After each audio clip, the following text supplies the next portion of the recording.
Dewan Harian Nasional 45 resmi melantik pengurus Dewan Harian Nasional Badan Pembudayaan Kejuangan 45 wilayah Sumatera Selatan. Pelantikan ini dihadiri langsung mantan Gubernur Sumatera Selatan Ramli Hasan Basri yang juga Ketua Umum DHN 45 Sumatera Selatan dan mantan Wakil Presiden ke-6 Tri Sutrisno. Prosesi acara yang diawali menyanyikan lagu Indonesia Raya, lalu dilanjutkan dengan menghendingkan cipta yang dipimpin Jenderal Purnawirawan Tri Sutrisno dan disambung dengan Mars One Hornas 45 berlangsung tertib dan khidmat.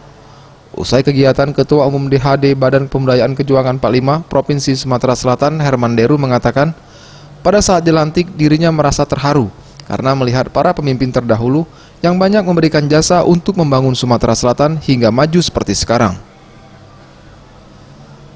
Dengan pelantikan ini dapat mempertahankan semangat juang agar nantinya dapat ditularkan kepada para anggota yang terpilih dalam kepengurusan Dewan Harian Nasional atau DHD 45. Dilantik ini tadi aku banyak terharunya.